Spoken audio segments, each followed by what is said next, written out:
สวัสดีค่ะ สวัสดีค่ะพ่อแม่พี่น้องป้องปายที่เคารพรักทุกท่านค่ะคิดฮอดคิดถึงคือเก่าค่ะยามเที่ยงยามกลางวันกลางเว้นนะคะมื้อนี้วันอังคารค่ะอังคารที่6มกราคมค่ะ2569ค่ะพ่อแม่พี่น้องค่ะเป็นจังไดแน่น้อค่ะอยู่ดีสำบายกันบ่มื้อนี้ก็อากาศก็สิเย็นๆแน่เนาะค่ะเนาะพี่น้องดูแลสุขภาพกันเด้อค่ะพี่น้องค่ะจังมื้อเช้านี้ก็ อีหลาน้อยธิดาลาวค่ะก็หนาวเย็นว่าซั่นค่ะยายเพชรจนได้พากันดังไฟฝิงว่าซั่นว่าค่ะพอบัดเพิ่นดังไฟฝิงแล้วเนาะค่ะน้องธิดาลาวจั่งใดเลาว่าเออยายเพชรถ้าบรรยากาศดังไฟฝิงแบบนี้เนาะหนูก็คิดฮอดบ้านคิดฮอดพ่อเฒ่าแม่เฒ่าที่อยู่ฝั่งลาวเพราะว่าถ้าอากาศเย็นๆแบบนี้นี่อยู่ฝั่งลาวบ้านหนูนี่ก็คือจะก่อกองไฟก่อกองไฟ แล้วก็ผิงไฟนำกันแล้วก็ยืนตากแดดโอ๊ยสุดแสนสิบรรยากาศดีแล้วก็อบอุ่นแหมค่ะยายเพชรแล้วยังว่ากองไฟที่ก่อขึ้นแหมค่ะยายเพชรสิสิต้มเฮ็ดกับข้าวพร้อมก็ได้เดะย่างปลาย่างไก่ต้มปลาจั่งซี้ก็เฮ็ดเป็นกับข้าวไปได้นำว่าซั่นว่าเพิ่นเว้าวิถีชีวิต บรรยากาศทางบ้านเจ้าของทาง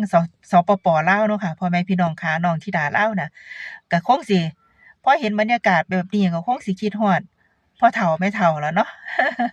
อีหลาน้อยตาสิโตนศาสตร์มื้อเช้านี้ยายเพชรก็เลยกอดมอบความอบอุ่นให้น้องไปยกหนึ่งค่ะคนอ้วนๆกอดน้องธิดาลาวคนจ้อยๆก็คงสิอบอุ่นไปได้พอได้หายหนาวพอได้หายคิดฮอดบ้านฮอดเรือนทางสปปลาวค่ะ น้องก็เว้าไปเนาะค่ะเนาะคิดฮอดทางบ้านทางเรือนก็ให้พ่อแม่พี่น้องทางสปปลาวให้คุณตาคุณยายอยู่ดีสำบายดูแลรักษากับสุขภาพกันเนาะค่ะพ่อแม่พี่น้องค่ะ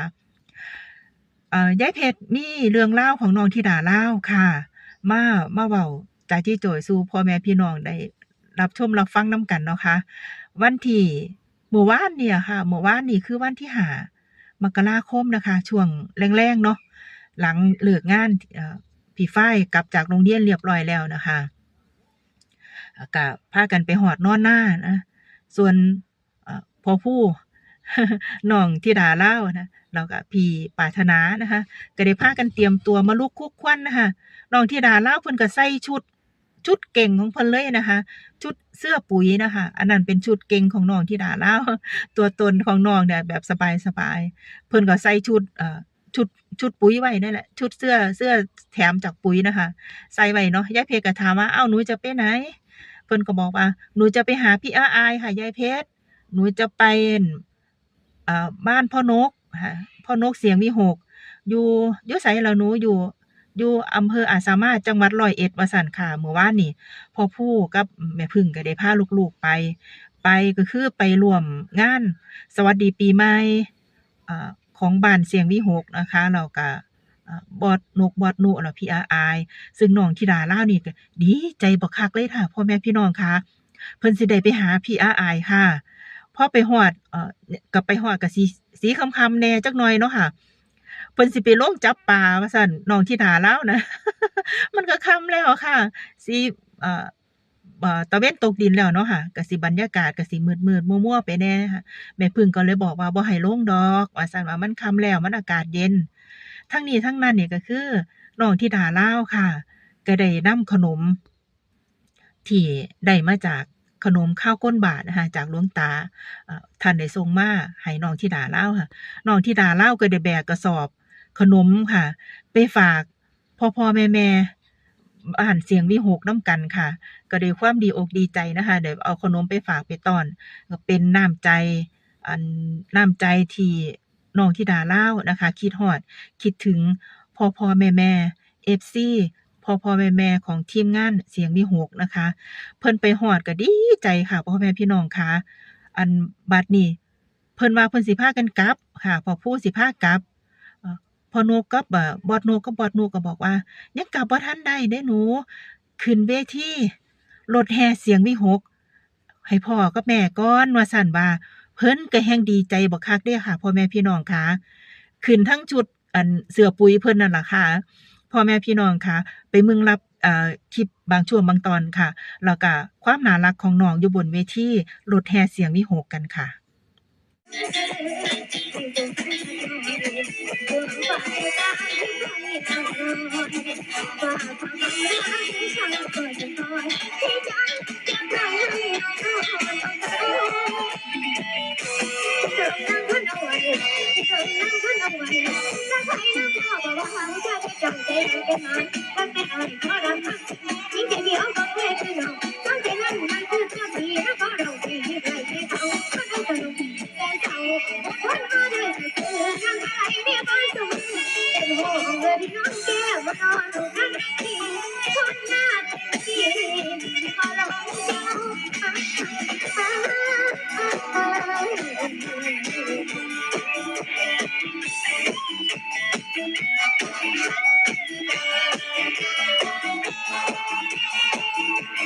การขึ้นเวทีรถแห่เสียงวิหกของบอสนกนะคะก็ได้ความรักความเมตตาความเป็นกัลยาณมิตรนะคะซึ่งก็เฮ็ดให้น้องธิดาเรามีความสุขหลายค่ะที่ได้ไปร่วมงานกับบ้านเสียงวิหกเมื่อวานนี้นะคะซึ่งน้องธิดาเราเองก็บ่คิดบ่ฝันนะคะว่าการไปงานในครั้งเนี้ยเมื่อวานเนี่ยบ่คิดว่าสิได้ขึ้นร้องเพลงอยู่บนรถแห่เสียงวิหกค่ะพ่อแม่พี่น้องค่ะเพิ่นก็ดีใจว่าซั่นค่ะ เราก็ทำแล้วก็ร้องออกมาได้อย่างดีนะคะพ่อแม่พี่น้องเอ่อทุกท่านของบ้านเสียงวิหกนะคะก็มาให้กำลังแรงใจน้องธิดาลาวเป็นอย่างดีเลยค่ะพ่อแม่พี่น้องคะมาจับมือมาถือแขนนะคะมาให้กำลังใจบนหน้าเวทีรถแห่เสียงวิหกกันเมื่อคืนนี้ค่ะทั้งนี้ทั้งนั้นแล้วนี่ก็คือได้รับกำลังใจจากพ่อนกนะคะซึ่งท่านก็ได้ให้เกียรติน้องธิดาลาว ยืนอยู่ข้างๆน้องธิดาลาวเลยนะคะในขณะที่น้องธิดาลาวร้องเพลงสืบสานตำนานแม่ฮันนี่อยู่ตรงนั้นนะคะทุกคนก็พึงพอใจพี่อาอายนะคะพี่อาอายนะคะย่านุก็ได้พากันมามอบอ่ามอบติปกำลังแรงใจให้น้องธิดาลาวค่ะก็เป็นภาพที่น่ารักเป็นภาพที่มีความสุขแล้วก็ให้กำลังใจซึ่งกันและกันค่ะพ่อแม่พี่น้องค่ะ